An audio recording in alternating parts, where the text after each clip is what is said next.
Somos Horizontes, tu voz, tu espacio. Y 9 años promoviendo cultura ciudadana con pasión. Aquí no te decimos cómo pensar ni cómo opinar. Tu libertad es nuestra razón de ser. En Horizontes tú eres el protagonista. Fortalecemos la democracia, fomentamos la participación. Porque Costa Rica es de todos y juntos hacemos la diferencia. Somos Horizontes, tu voz, tu espacio. ¡Horizontes! Evita preocuparte por tu salud y la de tus seres queridos. Emergencias Médicas te brinda telemedicina, médico a domicilio, atención de emergencias, traslados a citas y mucho más.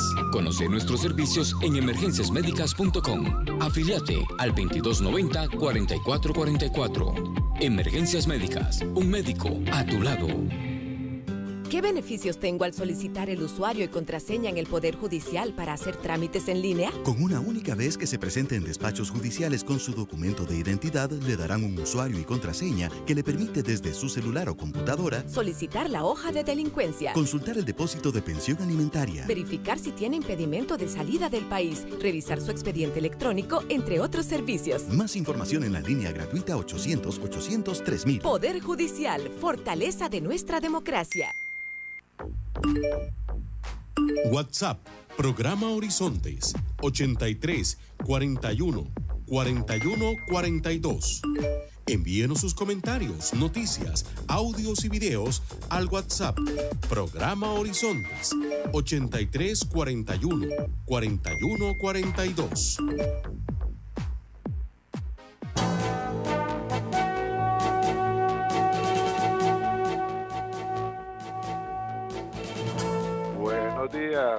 Buenos días a nuestro compañero J.R. Tijerino en los controles principales. Muy buenos días a Marconi Sánchez en el estudio de grabación. Igualmente le damos los buenos días a nuestro compañero Luisito, encargado de redes sociales. Y a ustedes, amigos y amigas, este servidor Edgar Wed, en nombre de todo el equipo les dice gracias.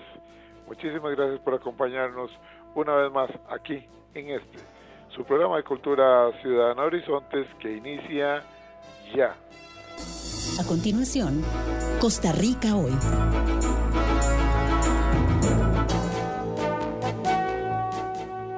Gracias amigas, gracias amigos por acompañarnos en esta hora de democracia radial como es Horizontes, su programa de Cultura Ciudadana.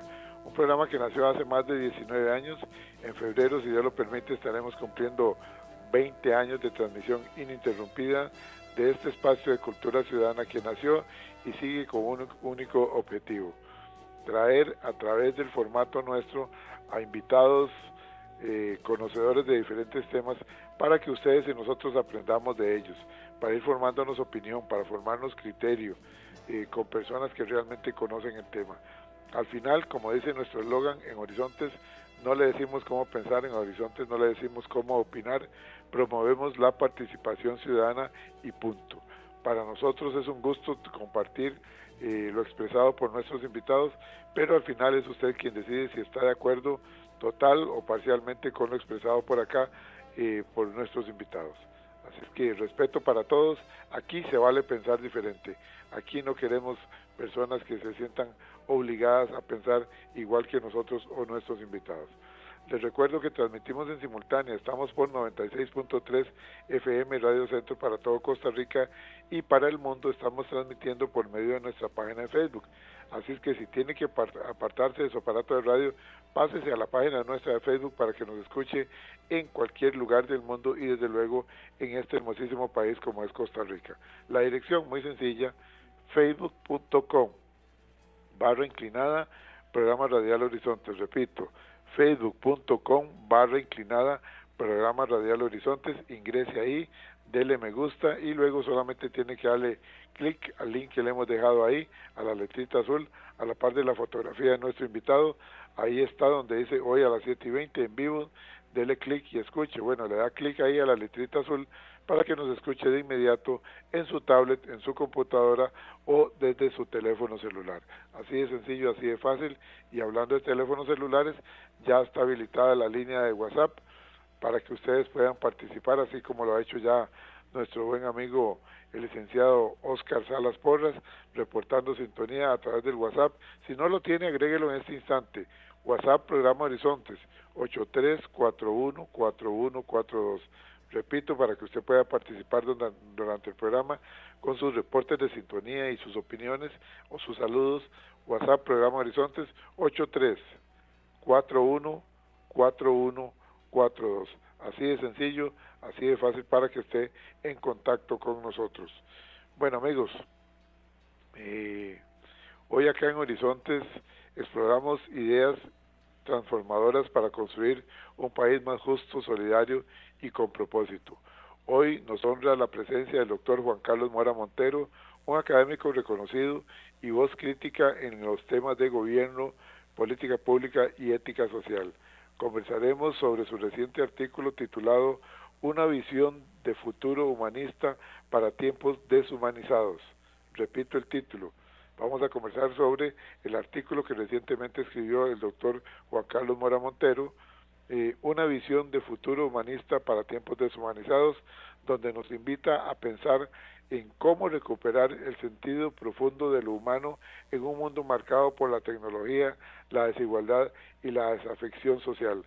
Doctor Mora, un privilegio tenerlo nuevamente en Horizontes. Don Juan Carlos, gracias por estar con nosotros, es un gusto compartir con usted. Gracias a usted, don Edgar. Bueno, y muy buenos días para usted y su audiencia. Muy contento de estar aquí en su programa y de tenerlo a usted con nosotros nuevamente. Sí, un tema muy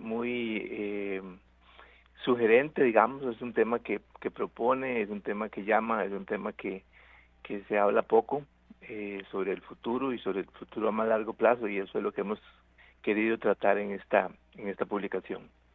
Esta publicación la llevó a cabo don Juan Carlos en la revista, y desde ya les digo que don Juan Carlos nos ha autorizado para que, desde luego, sin ningún costo, las personas que quieran tener este artículo desde la revista, nosotros se los vamos a estar enviando sin ningún costo, desde luego, para que lo tengan ustedes. Entonces ya saben, si usted quiere el artículo, no solamente como lo hemos hecho en otras ocasiones, nos envía al WhatsApp 83414142 la palabra artículo, con solamente que nos envíe la palabra artículo, nuestro compañero Luisito les estará enviando el artículo completito para que usted lo tenga, lo comparta con sus familiares, sus amigos y lo pueda volver a leer. Entonces ya lo saben, vamos a estar compartiendo el artículo de don Juan Carlos vía WhatsApp.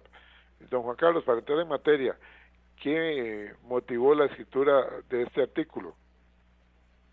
Bueno, en primer lugar, hay una coyuntura que vivimos, ¿verdad? Que es una coyuntura que no es desconocida para nadie, es la coyuntura de que estamos a puertas de elegir la conducción ejecutiva del país y legislativa para los próximos 4 años, y es un momento en el cual afloran una serie de propuestas, una serie de proyectos de gobierno, unos más profundos que otros, unos más detallados que otros, y uno encuentra en una gran mayoría de estas propuestas un inmediatismo exacerbado, es decir, un pensamiento básicamente por resolver lo cual hay que hacer, ¿verdad? No es que estoy diciendo que no se haga, o sea, una idea de resolver lo inmediato, el problema crítico, y eso está bien, eso hay que hacerlo.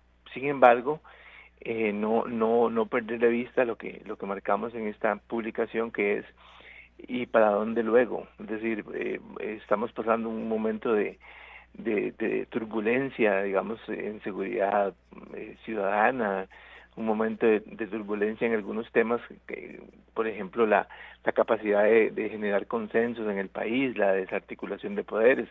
Si estamos pasando un momento crítico, pero digamos, entendámoslo como un momento de turbulencia, un momento de no normalidad, y que luego vamos a proseguir el camino, digamos, si es que tenemos una ruta clara al otro lado de la situación que estamos pasando hoy. Entonces la reflexión es, bueno, ok, está bien, resolvamos esto inmediato, pero ¿y qué sigue luego? Porque aquí hay todo un tema relacionado con el legado que estamos dejando a las generaciones futuras, no deberíamos nosotros comprometerles las posibilidades a estas personas, a estas generaciones, inclusive las de nosotros mismos, en lo que viene, en el futuro. Entonces la idea de la publicación es hacer una reflexión sobre y cómo ver ese futuro, o sea, desde qué óptica, desde qué valores, desde qué postura, no ideológica, sino una postura más humanista, digamos, una postura más amplia, ¿verdad? No visualizar únicamente como que el futuro es un tema de tecnología, o es un tema de inteligencia artificial, o es un tema de menos niñez y más envejecimiento, sino que visualizar integralmente el país que aspiramos, que es una reflexión que yo entiendo que probablemente, y lo digo con conocimiento de causa, probablemente hablar del largo plazo en este momento en campaña, por ejemplo, podría ser que nos suene como muy atractivo desde el punto de vista de captación de votos, porque la gente lo que quiere es ver como soluciones inmediatas, y yo quiero decir que en la publicación decimos que eso ha sido todo un trabajo que han hecho ciertos grupos de poder, que es dejar de como ocultar el futuro, o sea, como ocultar el largo plazo, porque no es conveniente para muchos grupos que uno visualice el futuro, y que cuando uno visualiza que si seguimos por esta ruta no vamos a llegar lejos, la gente eventualmente podría ser más crítica, podría ser más tomar conciencia, claro. Entonces esta situación, don Edgar, y a su audiencia, lo que ha generado es que perdamos los valores de largo plazo. Por ejemplo, hemos perdido valores fundamentales como la solidaridad, la construcción colectiva, el amor al prójimo. Entonces, ¿cómo vemos el futuro si no lo vemos desde esa óptica de la ética social, de la corresponsabilidad con el medio ambiente, de la corresponsabilidad con las generaciones futuras? ¿Qué país les vamos a dejar? ¿Qué mundo les vamos a dejar? Esa es como la parte más de fondo del artículo, llamar la atención sobre eso. Sí. Cuando usted se refiere a tiempos deshumanizados, ¿qué podríamos entender? ¿Se refiere a contextos donde prevalece, qué sé yo, la eficiencia sobre la compasión, el individualismo sobre la comunidad y el algoritmo sobre la conciencia? Exactamente, es esa idea central de que yo soy yo y los demás son los demás. Es decir, es como si tuviéramos dos mundos, o sea, como decía Ortega y Gasset, yo soy yo y mi circunstancia.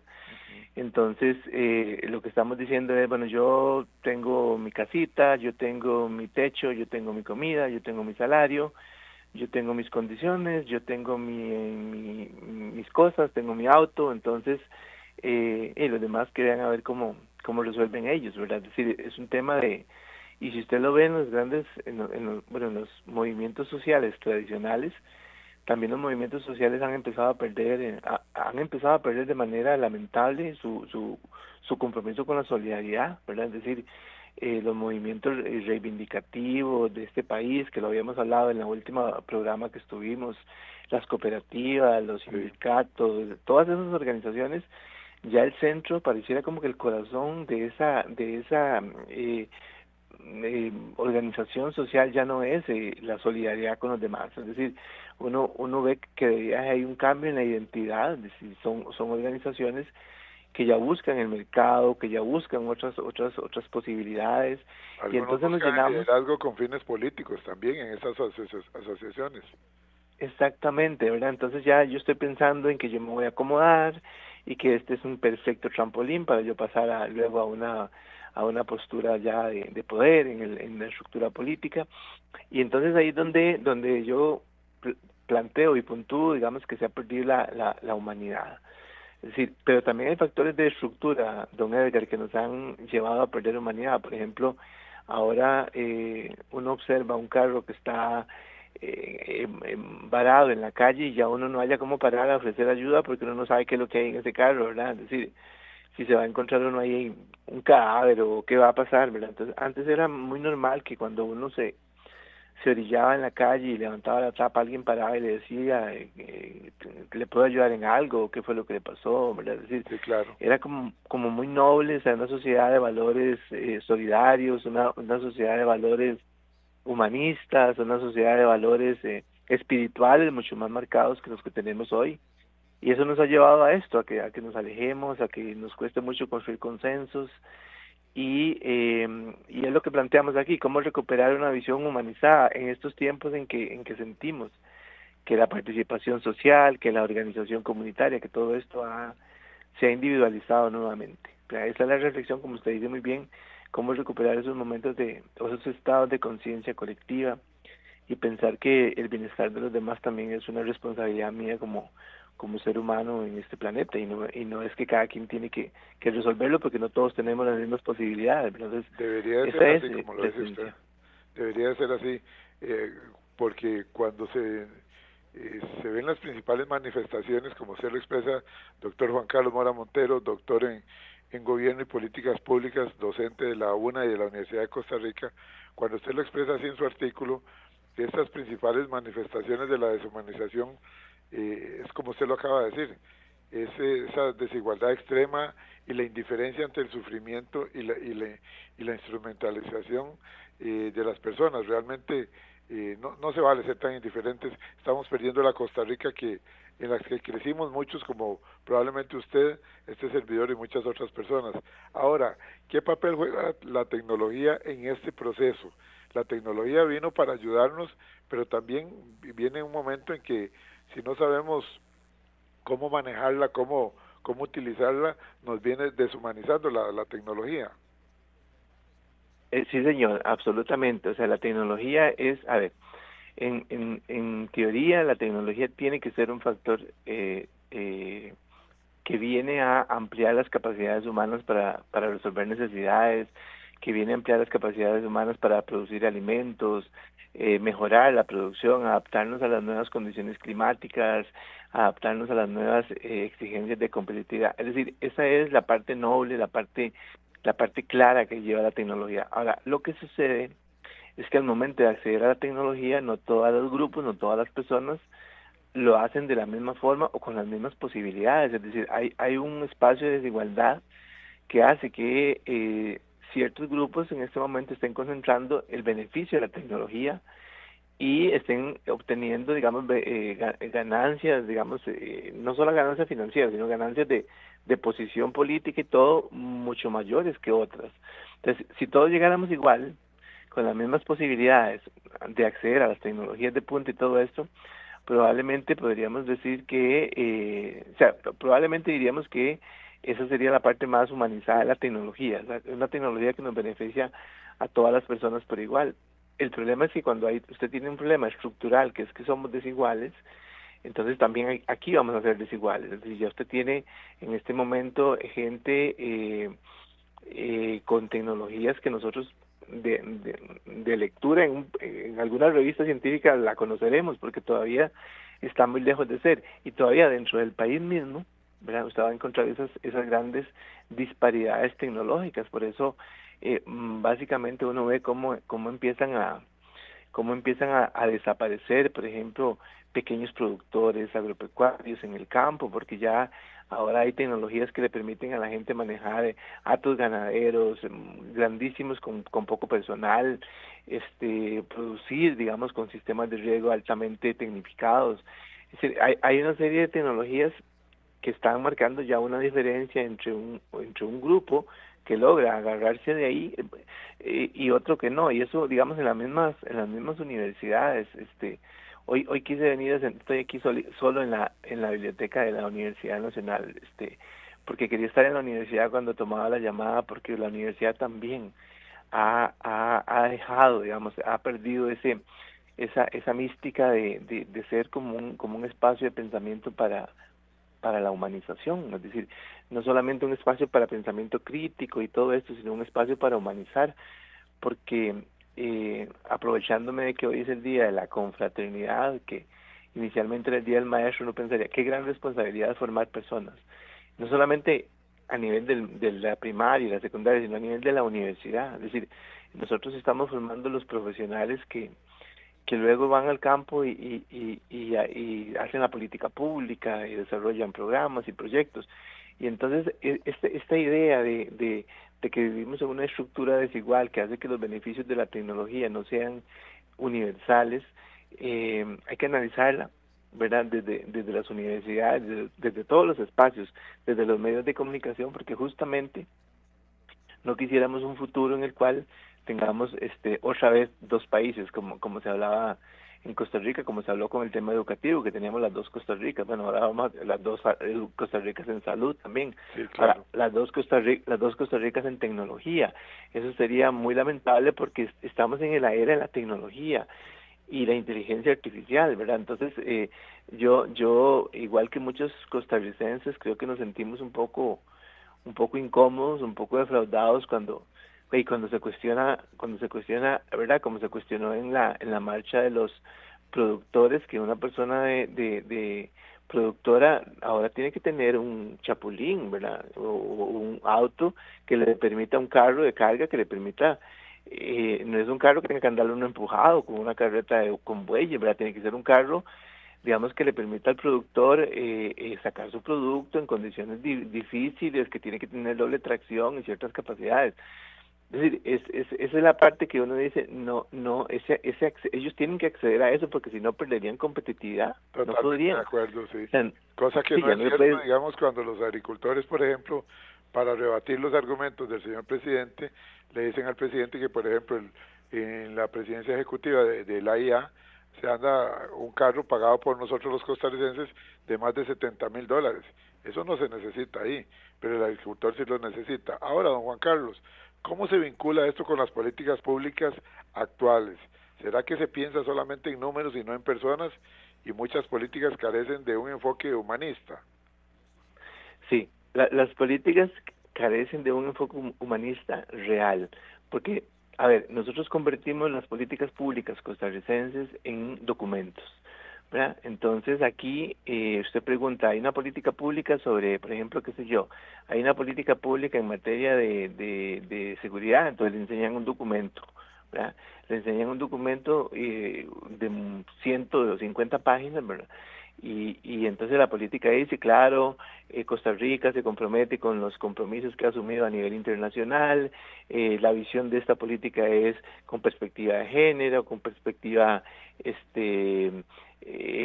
humanista y todo, ¿verdad? Pero eso es un discurso, digamos, eso es escritura en el papel, ¿verdad? Pero en la parte real, la primera pregunta es cómo se construyó esa política pública.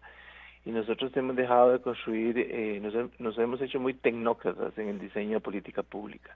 Es decir, hacemos política pública más preocupados por la calidad del documento que por la calidad del proceso con el cual se formula la política. O sea, quién participa, quiénes decidieron la política pública.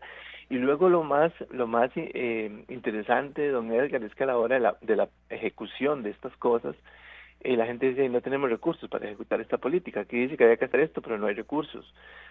O hay ministerios, como usted sabe muy bien, y yo, que devuelven recursos porque no los necesitaban, y hay todo un vacío de financiamiento de política pública en temas fundamentales de este país. Entonces, ese ejercicio de haber convertido la política pública en documentos que tienen que tener cierta estructura, entonces hace que la humanización sea solamente una aspiración, es decir, es una política que tiene un principio humanista, pero yo lo que quiero ver es el principio humanista expresado en las decisiones que toman los encargados de ejecutar la política pública. Y ese es un mundo, hay un mundo de distancia entre esas dos cosas, entre la teoría y lo conceptual, ¿verdad? Porque uno reconoce que en este país, si algo tenemos es documentos que se llaman política pública. Aquí hay políticas de todo, ¿verdad? A 10 años plazo, es decir, en todos los temas. Sin embargo, cuando uno analiza lo que está pasando en el país y ve los indicadores del país, uno dice, pero ¿por qué? Si tenemos una política pública debidamente aprobada, debidamente consensuada por los técnicos que la hicieron, ¿por qué no hay resultados diferentes? Entonces es cuando uno cae en cuenta que convertimos la formulación de políticas públicas en un ejercicio tecnocrático, no en un proceso de participación, en un proceso de integrar las necesidades de las personas, no en un proceso de cambio, ¿verdad? sino que lo que hacemos es cumplir un requisito. Entonces, la Contraloría pide a las instituciones, ustedes tienen que tener una política en materia de, bueno, como le pidieron a la gente del Ministerio de Educación. Correcto. Ustedes debe haber una política educativa. Entonces, lo que se hace es un documento que se llama política educativa, pero cuando uno ve las decisiones, cuando uno ve la realidad, esa es la verdadera política pública de este país.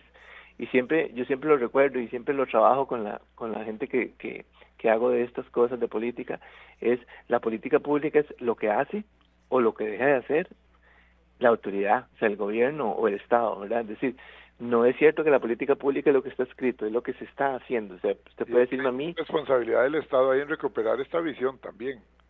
Absolutamente. O sea, el Estado es el garante, el Estado tiene la responsabilidad mayor porque lo que está de por medio es el ejercicio pleno de los derechos humanos de las personas, ¿verdad? Entonces, cuando ve que digo derechos humanos de las personas como una redundancia, pero es a propósito, porque a veces están los derechos aspiracionales. Hay gente que dice que tengo derecho a pasear, ¿verdad? Sí. Yo no sé en cuál declaración universal aparece el derecho a pasear y endeudarse y todo eso como derecho.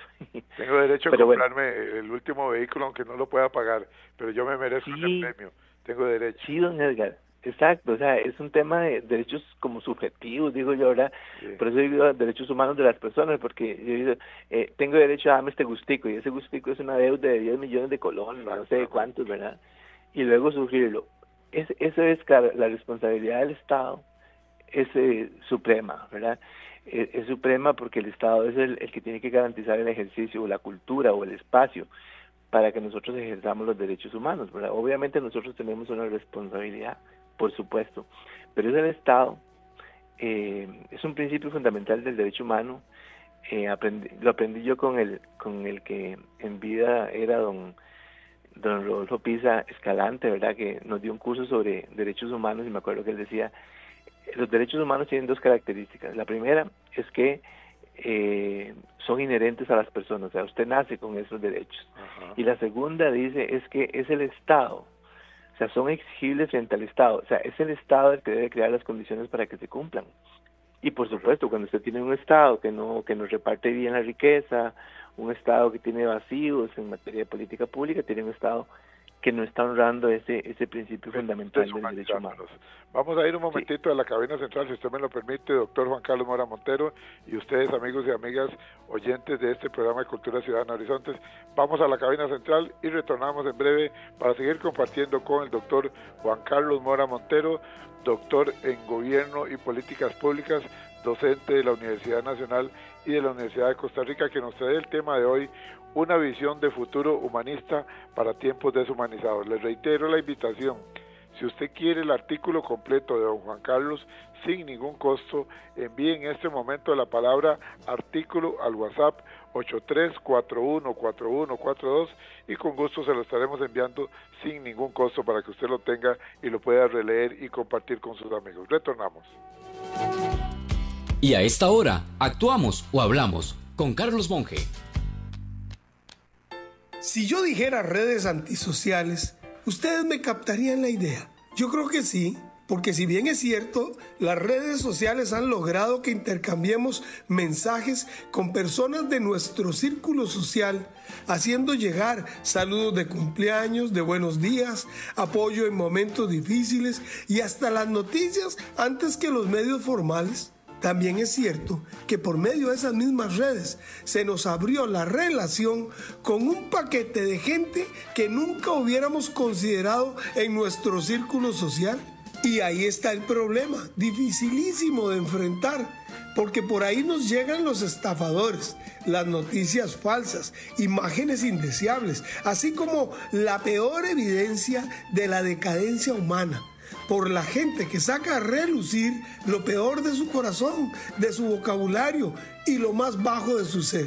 Si una diputada pasó a ser feliz madre, o a otro se le mató la asistente en un accidente de tránsito, o si una candidata dijo algo fuera de sentido, en fin, sin importar el bando, Los epítetos son vergonzosos, irrepetibles, con calificativos de tal por cual, que ojalá se muera, o que qué dicha que se murió, que lástima no le pasó tal barbaridad. Es decir, irrespeto a la fallecida, al bebé que nació, a lo dicho por otra persona, o al simple hecho de ser mujer, gay, minusválido, anciano, gordo, flaco. Todo eso se considera base suficiente para expulsar por medio de las redes toda la basura, el rencor y la ignorancia que llevan adentro. ¿Será que lo peor de la sociedad se envalentonó al ver que tienen representantes en altos puestos? Envíe un mensaje de WhatsApp al 7114-0157 con la palabra grabación y recibirá este mensaje gratuitamente. Y además podrá coordinar conferencias de motivación a equipos de trabajo, de ventas o deportivos. Carlos Alberto Monge, motivador y capacitador internacional, presentó Actuamos o Hablamos. El Poder Judicial es el poder del Estado que se encarga de impartir justicia en Costa Rica. Controla que la Constitución política y las leyes sean respetadas, ya que ambas regulan los derechos y deberes de quienes habitan en nuestro país. El Poder Judicial vela porque las leyes se apliquen por igual a todas las personas. Infórmese más llamando a la línea gratuita 800-800-3000. Poder Judicial, fortaleza de nuestra democracia. WhatsApp, programa Horizontes, 83 41 41 42. Envíenos sus comentarios, noticias, audios y videos al WhatsApp, programa Horizontes, 83 41 41 42.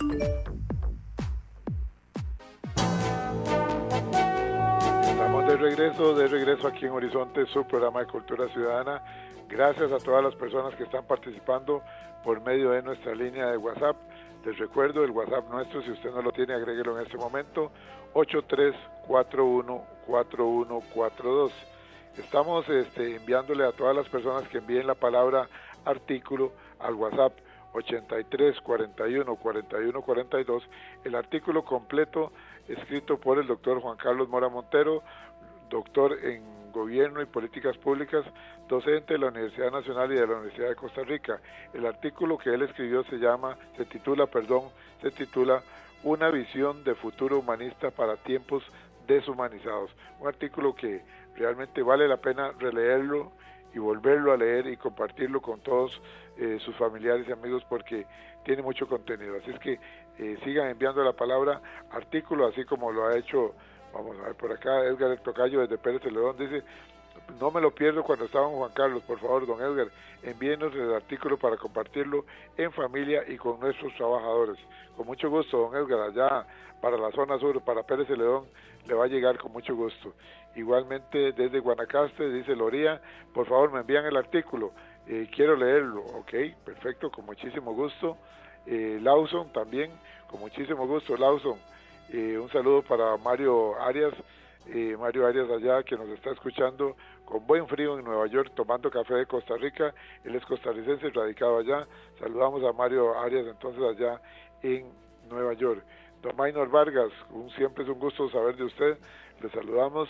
Igualmente por acá dice familia Morúa desde Pérez Celedón, también desde Pérez Celedón, familia Morúa, dice por favor me mandan el artículo. Claro que sí, con muchísimo gusto, se lo vamos a estar enviando. Vamos a ver, del 5734 dice el artículo y saludos para el profe Juan Carlos, dice del 5734, me mandan el artículo y saludos al profe Juan Carlos, con muchísimo gusto. Félix Granados Madrigal, también con muchísimo gusto, don Félix, le vamos a estar enviando el artículo para que usted lo tenga y lo pueda compartir. Saludamos allá en Alajuela a don Luis Paulino Vargas y a don Jonathan Navarro Zúñiga en Alajuela, que siempre están en sintonía. Igualmente al doctor Eduardo Blanco allá en el Hospital de Cartago, don Maynor Vargas, buenos días, he estado leyendo una propuesta de que en caso, vamos a ver, se nos salió el tema, don Maynor, luego vamos a tocar ese tema, don Maynor, pero el tema es otro hoy, ok. Dice por acá Ana Rita, me gusta mucho cuando estaba don Juan Carlos, definitivamente, ¿cómo aprendemos? ¿Cómo invita a reflexionar? Deberíamos devolver a las famosas humanidades en todo lo que es la educación costarricense, no solamente en las universidades, sino en un todo. Y el civismo no lo dejemos de un lado, dice Ana Rita. Ok, dice, los costarricenses no queremos tomar responsabilidades en las organizaciones sociales, llámese asadas, cámara de turismo, etcétera. En Sámara, en Nicoya, está pasando un caso similar. Todas las organizaciones están siendo dirigidas por extranjeros, hasta el regidor ante la municipalidad. Bueno, ese es el problema cuando no nos involucramos como costarricenses. Ojalá que tengamos nosotros esa iniciativa y nos involucremos. Saludamos al número telefónico, a la persona del número telefónico 5132, que también está en sintonía. El doctor Walter Rubén Hernández Juárez nos dice por acá: brillante exposición, don Juan Carlos pone el dedo en la llaga.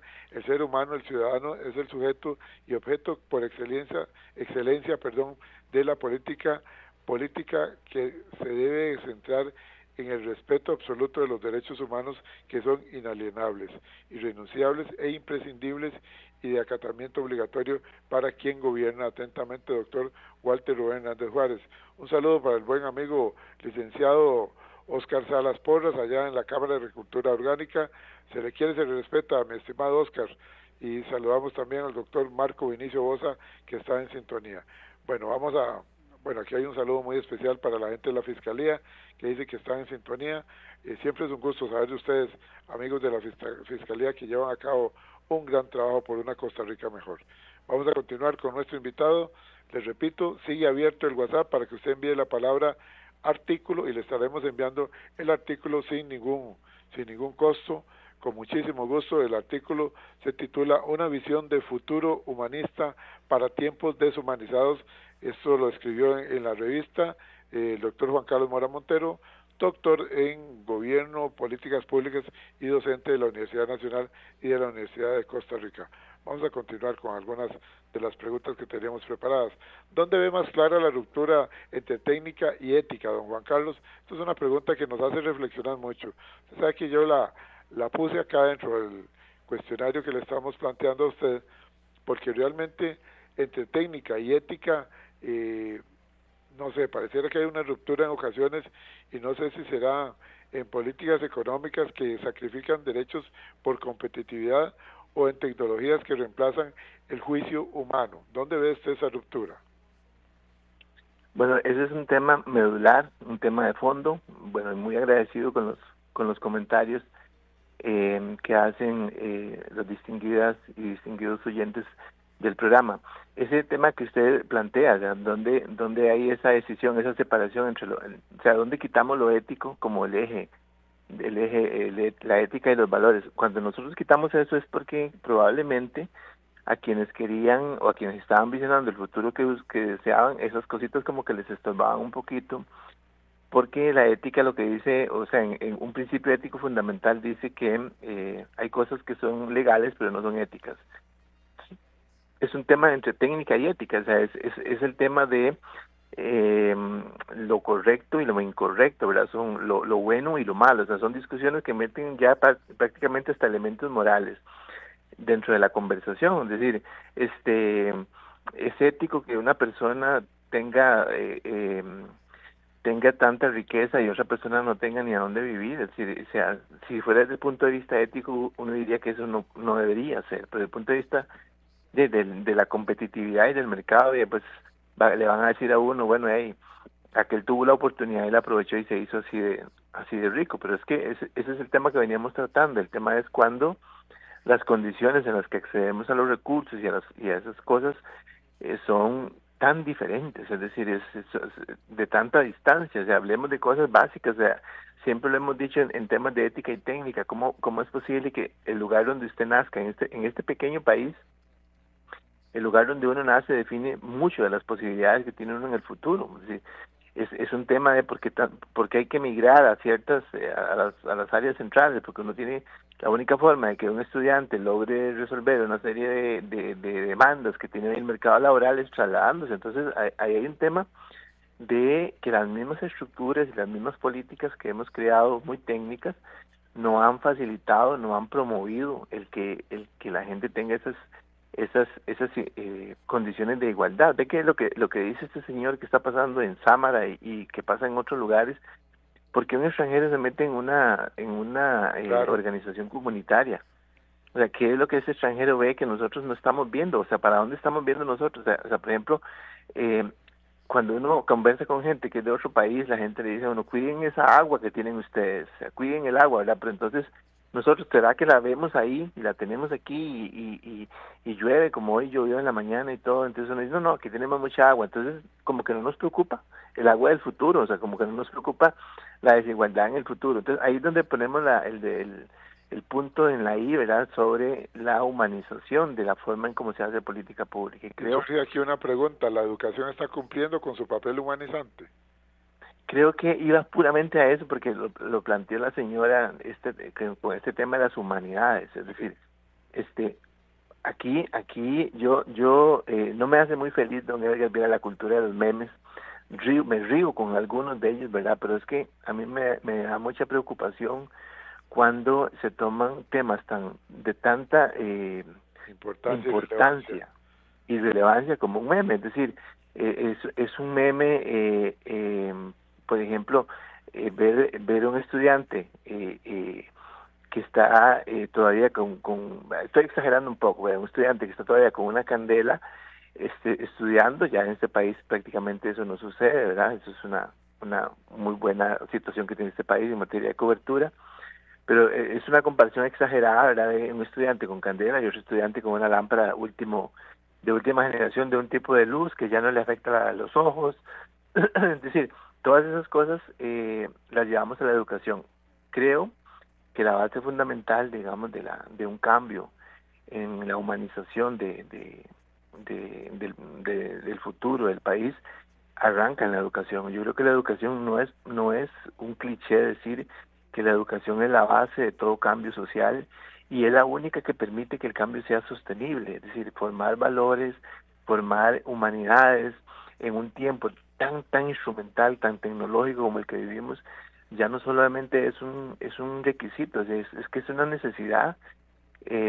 Yo me preocupa muchísimo, ¿verdad?, porque hay toda una promoción de que ahora los estudiantes lo que tienen que saber es programas de computación y diseño y programación y estas cosas, y eso tienen que saberlo, claro, pero tienen que entender que lo que están programando son acciones para los seres humanos y lo que están generando son servicios para personas, ¿verdad? O sea, no pensar que estamos conversando entre robots. No, la gente siente, la gente sufre, la gente tiene todas esas particularidades. Entonces, lo que dice la señora, ahorita no preciso el nombre, pero tiene toda la razón. Es decir, nosotros tenemos que recuperar desde los niveles más básicos de la educación el sentido del ser solidario, el sentido y no es un discurso religioso, es el discurso del amor al prójimo, ¿verdad?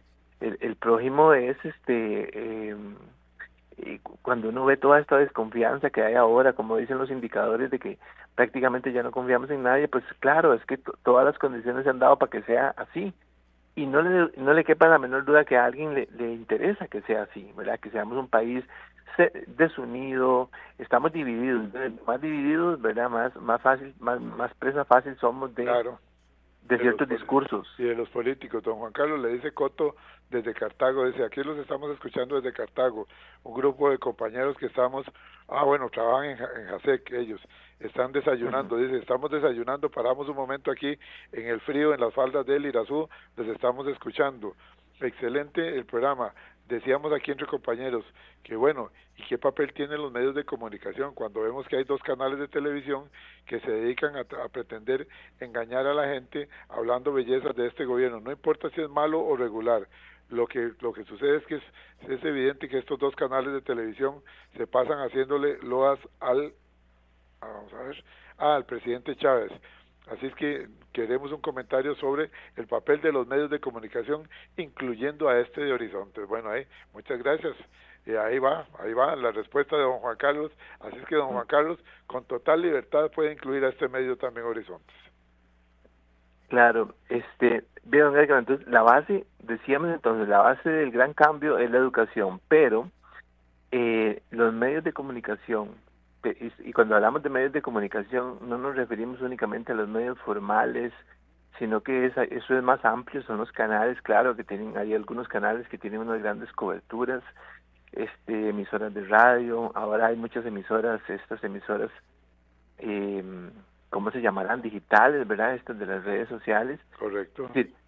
Bueno, igual, digamos, la responsabilidad tan grande que tienen las personas que dirigen los medios, porque la narrativa que se aprende en la escuela, que se aprende en el colegio, que se aprende en el kinder, esa narrativa y la que se aprende, por supuesto, en las universidades, que se termina de completar, esa es la narrativa que mueve, digamos, que da contenido en muchos casos a lo que difunden y divulgan los medios de comunicación. Entonces, los medios de comunicación los medios de comunicación siempre disputan, siempre defienden la libertad de prensa, y eso está muy bien. La segunda parte de eso es: ¿para qué quiere usted esa libertad de expresión? O sea, ¿para qué quiere usted esa libertad de prensa? ¿Qué narrativa usted transmite? Entonces, los medios de comunicación tienen una responsabilidad muy grande, no solamente con el futuro, o sea, no solamente con el presente, sino también con el futuro de este país. Es decir, el discurso, la narrativa que los medios propaguen, divulguen y difundan, está creando opinión, ¿verdad? Y probablemente estos temas de adulación a un partido, sea este partido, sea el anterior gobierno, perdón, a este gobierno o al anterior, es decir, con propósitos de ocultar lo que realmente está pasando, no es correcto, ¿verdad? Me refiero que también hay muchos programas como Horizontes que le permiten a la gente expresar lo que piensan. Probablemente yo he dicho cosas en este programa que estoy seguro en las cuales no necesariamente he coincidido con su director, pero es que ese es el gran espacio que brindan los medios de comunicación. Es como la universalidad de las universidades también. Así debe ser, o sea, debe ser. Nosotros tenemos que formar amplio, o sea, la gente tiene que escuchar, recibir diferentes perspectivas y empezar a generar su propia postura. Entonces, esa es la relevancia de esto, o sea, la evidencia. Yo siempre le digo a mis estudiantes, a mis amigos con los que converso. Como Diego Castro, que lo saluda ahora, su alumno. Diego, claro, Sí. Diego es un gran alumno profesional ya. Sí. Entonces siempre les digo, diga lo que tiene que decir, pero muestre evidencia, o sea, no deje su discurso en el aire, no deje su discurso como un poco de humo, sino que diga lo que tiene que decir y dígalo con energía y con educación y con respeto, pero también muéstreme evidencia de que lo que me está diciendo no es algo que le dijeron a usted que dijera, ¿verdad? Como alguna gente que le preguntan, ¿y usted por qué dice eso? Y bueno, yo no sé, eso fue lo que me dijeron que dijera. No, eso no, sí. esa parte sí que no se vale, como dice usted. No se vale venir a decir cosas aquí y no presentar evidencia de lo que dice. Le dice don Juan Carlos, le dice Jacqueline Carranza, le dice, les escucho desde las faldas de Pico Blanco. Vieran qué frío más rico está haciendo aquí. Y dice, ve esperanza, el doctor Juan Carlos Mora, ve esperanza en las nuevas generaciones. Absolutamente.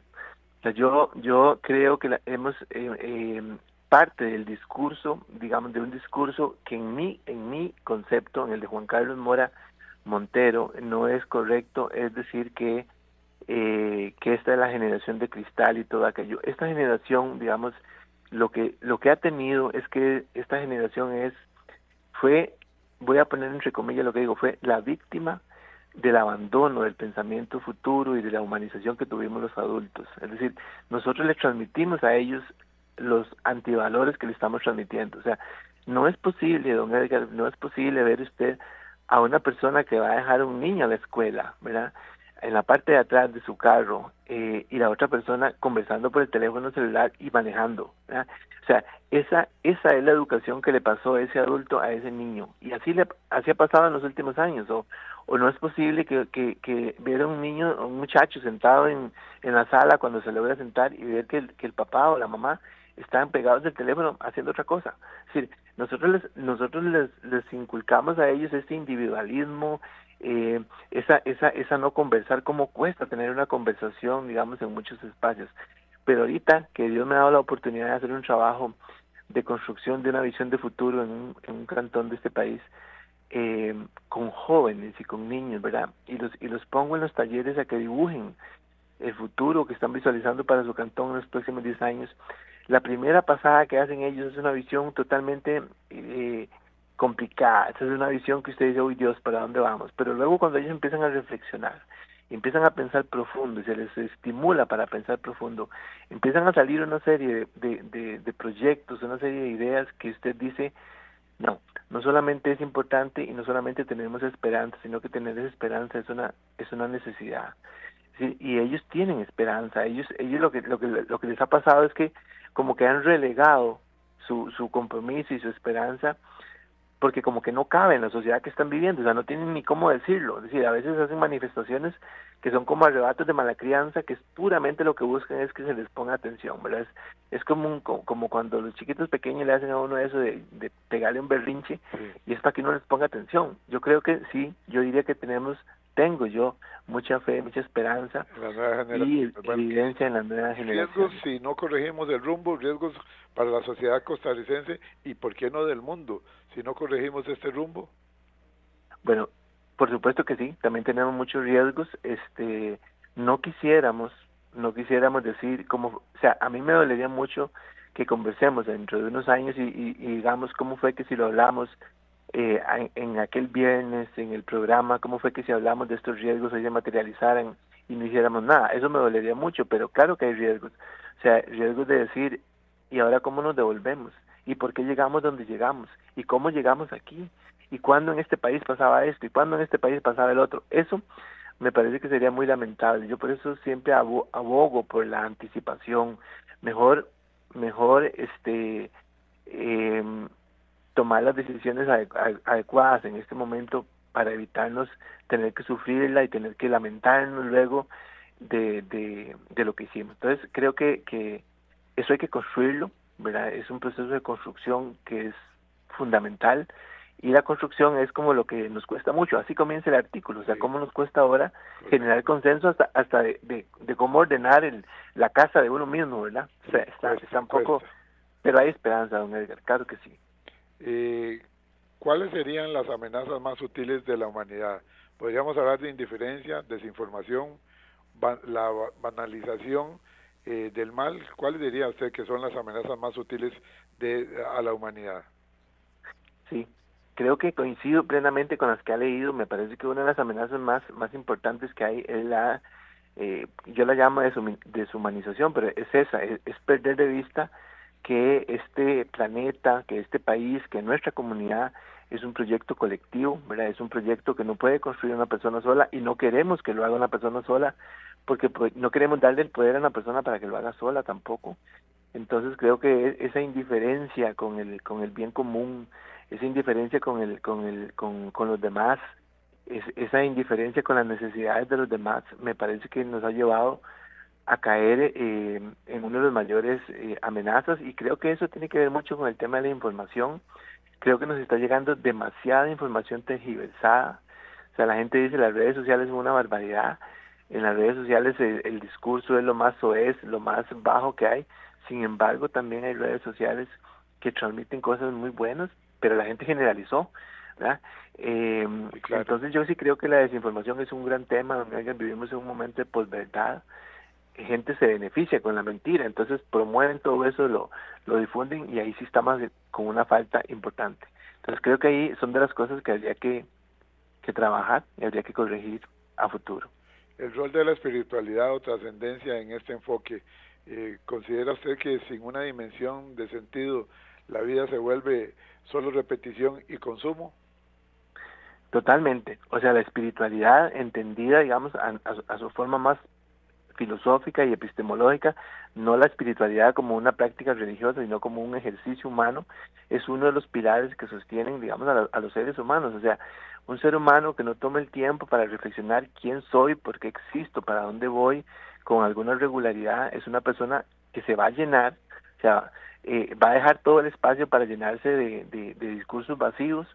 Va a estar en esto de si le creo a uno o si le creo al otro, nunca va a tomar postura. Yo creo que la espiritualidad es un momento de conversar con uno mismo, es un momento de conversar con la deidad, con la divinidad, con la confesionalidad que usted crea. Es un momento es el momento de la soledad, en el cual uno se conoce más a uno mismo y uno sabe hasta dónde puede llegar y reflexionar sobre lo que hacemos. Y repitiendo esas 3 preguntas, para mí son las preguntas fundamentales: ¿quién soy? ¿Por qué existo? ¿Y para dónde voy? Me parece que no es un ejercicio para nada religioso, pero sí muy espiritual. Y eso es fundamental en un ser humano integral, ¿verdad? Es como la esencia. Luego tenemos que llevar eso a la organización. Cuando usted llega a la SAA es quién soy, por qué existo y para dónde vamos. Y cuando usted llega al gobierno, quién soy, por qué existo y para dónde vamos. Es decir, es como la espiritualidad colectiva también, hablando en esos términos. En un minuto, don Juan Carlos, hay una pregunta aquí que le hace Robert. ¿Qué lecciones nos dejó la pandemia en este sentido de la humanización o deshumanización? Claro, la pandemia tuvo un efecto deshumanizador importante, ¿verdad? Como arranque, porque fue cuando la gente decía, a mí no me importa que al otro no le quede alcohol gel, pero yo me lo llevo. Es decir, yo me llevo todo el que pueda, yo me llevo todo el... Porque la gente barrió con el papel higiénico. Claro, entonces la gente decía, no, o sea, si llegan las vacunas, entonces usted vio, la gente que pudo fue a Estados Unidos y se la puso. Es decir, ahí nos deshumanizamos, ahí cada quien trató de resolver y mitigar su susto y su angustia, ¿verdad? Como pudo. Y luego vino la segunda etapa cuando nos dimos cuenta que eso no funcionaba. Es decir, cuando vimos que si individualmente tratábamos de arreglarlo, no íbamos a poder. Entonces empezó un intercambio de información entre laboratorios, empezaron a compartirse las pruebas de las primeras vacunas, empezaron a pasar una serie de cosas que por un momento nos hicieron pensar que habíamos aprendido un montón de la pandemia.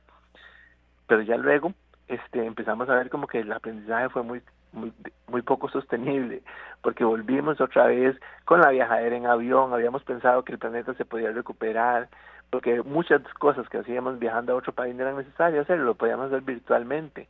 Sin embargo, luego usted ve que ahora, digamos, estamos volviendo otra vez a un punto como estábamos antes. Sí, claro. Pero sí creo que la pandemia nos terremoteó y nos enseñó las 2 caras. Cuando usted quiere resolverlo solo y cuando usted construye con los demás. Creo que sí nos dejó lecciones en los dos sentidos. Buena la pregunta esa de Robert. Doctor Juan Carlos Mora Montero, muchísimas gracias por haber estado con nosotros hoy compartiendo con los miles de oyentes del programa de Cultura Ciudadana Horizontes este artículo suyo, Una visión de futuro humanista para tiempos deshumanizados. Les reitero, amigos, ustedes que están en sintonía, envíe la palabra artículo al WhatsApp 83414142 y con mucho gusto, sin costo alguno, le estaremos enviando completito el artículo del doctor Juan Carlos Mora Montero para que usted lo tenga, lo pueda compartir con su esposa, con su esposo, con sus hijos, con sus nietos, con los vecinos, con los amigos, y usted, ¿por qué no volverlo a releer? Entonces, envíe la palabra artículo al WhatsApp 83414142 y se lo estaremos enviando sin ningún costo. Una reflexión final, don Juan Carlos. No podemos construir futuro sin memoria ni sin ética.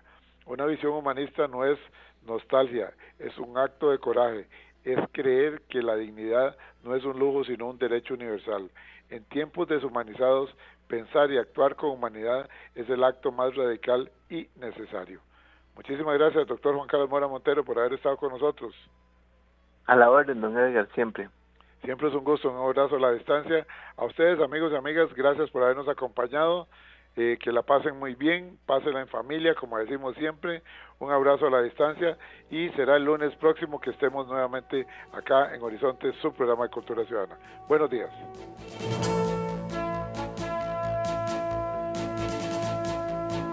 Evita preocuparte por tu salud y la de tus seres queridos. Emergencias Médicas te brinda telemedicina, médico a domicilio, atención de emergencias, traslados a citas y mucho más. Conoce nuestros servicios en emergenciasmedicas.com. Afíliate al 2290-4444. Emergencias Médicas, un médico a tu lado. ¿Necesitas sacar la hoja de delincuencia? Ahora puedes solicitarla y presentarla en formato electrónico o digital. Pídala por medio de la app o la página web del Poder Judicial, con su usuario y contraseña o firma digital. El usuario y contraseña se solicita personalmente por una única vez en cualquier oficina judicial presentando su documento de identidad. Con ese usuario puede hacer cualquier trámite en línea que esté disponible. Más información en la línea gratuita 800-800-3000. Poder Judicial, fortaleza de nuestra democracia. Recuerde, todos los martes, aquí en Horizontes, su programa de cultura ciudadana, a las 7:20 de la mañana, el programa La Voz Médica. Todos somos Unión Médica. Unión Médica Nacional. Somos el sindicato de los médicos y cirujanos de Costa Rica. Unión Médica es orgullo nacional. Somos Horizontes, tu voz, tu espacio. Y 9 años promoviendo cultura ciudadana con pasión. Aquí no te decimos cómo pensar ni cómo opinar. Tu libertad es nuestra razón de ser. En Horizontes tú eres el protagonista. Fortalecemos la democracia, fomentamos la participación. Porque Costa Rica es de todos y juntos hacemos la diferencia. Somos Horizontes, tu voz, tu espacio. Horizontes.